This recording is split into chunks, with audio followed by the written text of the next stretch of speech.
গাড়ি থেকে টোলের নামে চাঁদা আদায়ের দৃশ্য আপনারা দেখেছেন ফুটপাতে কিভাবে দোকান বসিয়ে নেতারা তাদের পকেটকে ভারী করে। দর্শক, আজ আপনাদেরকে আমি দেখাবো কাজী সাহেবের চাঁদাবাজির দৃশ্য। কি অবাক হয়ে গেলেন? কাজীরাও চাঁদাবাজি করে? হ্যাঁ দর্শক, এই দেশে যে সুযোগ পায় সেই পকেট ভারী করার সর্বোচ্চ চেষ্টা করে। কিভাবে করে কাজী সাহেবরা চাঁদাবাজি, এটাই আপনাদেরকে বিস্তারিত জানাবো। তার আগে জানিয়ে নিই, 2023 সালের বিবাহ নিবন্ধন সংশোধন আইন অনুযায়ী একজন কাজী সাহেব আপনার কাছ থেকে 1 লক্ষ টাকা কাবিন বাবদ 1400 টাকা নিতে পারবে।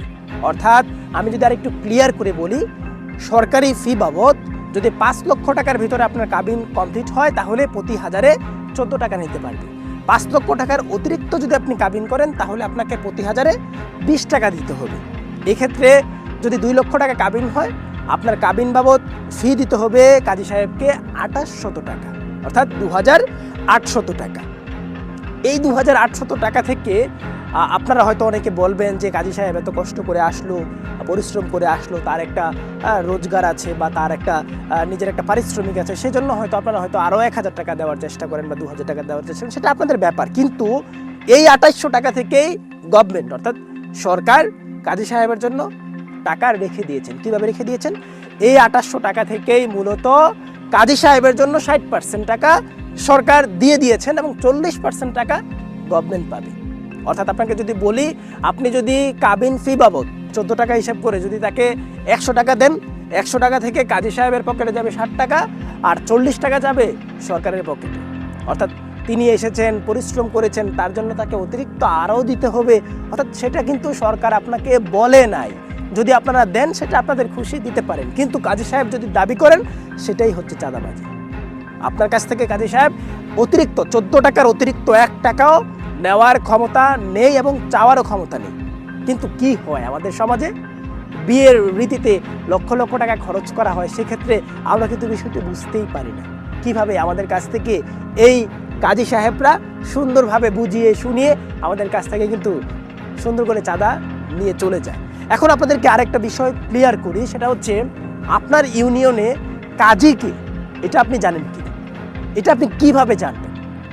এটি কিন্তু এখন বর্তমান যেহেতু ডিজিটাল যুগ, মোবাইল যেহেতু সবার হাতেই আছে, গুগলে যাবেন গিয়ে আপনি, অথবা ক্রোমে যাবেন গিয়ে আপনি www.marriage.gov.bd যদি আপনি লিখে দেন তাহলে কিন্তু আপনার ইউনিয়নে কাজীকে তার পরিচয় কিন্তু আপনি পেয়ে যাবেন। এখানে আপনার কাজী সাহেবের মোবাইল নাম্বার, তার ঠিকানা, তার অফিস সব কিছু কিন্তু লিখিত দেওয়া থাকে এই ওয়েবসাইটের মাধ্যমে।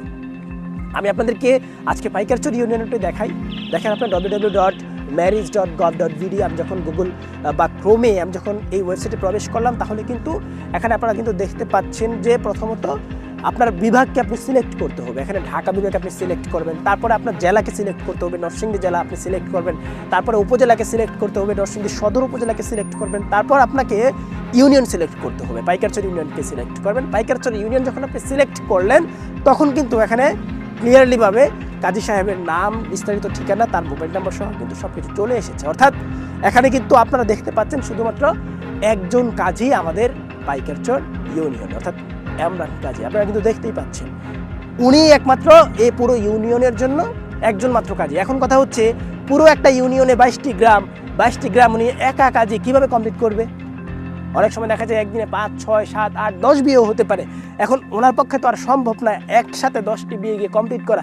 সেজন্য তিনি চাইলে কারো কাছে দিয়ে হয়তো সে বিয়েটা বা লিখিতটা সে করাতে পারে। এখন যে যায় তার হয়তো পরিচিত কাউকে সে দিতে পারে, তার আত্মীয়, তার ভাই, তার বন্ধু বা কারো না কারো কাছে দিয়ে সে হয়তো বলল যে তুমি গিয়ে ওইটা লিখে নিয়ে আসো, পরে আমি কাবিনের বিয়েতে তুলে দেব। এখন তিনি গিয়ে হয়তো আপনাকে ভুলভাল বুঝিয়ে চাঁদার মতো করে দাবি করে তারপর কিন্তু নিয়ে আসতে পারে। এখন থেকে আমার যারা দর্শক রয়েছেন, আপনার সামনে যদি কোনো কাজী অতিরিক্ত ফি দাবি করে অবশ্যই আপনারা সাথে সাথে আমার মেসেঞ্জারে তার তথ্য প্রমাণ সহ পাঠিয়ে দিবেন।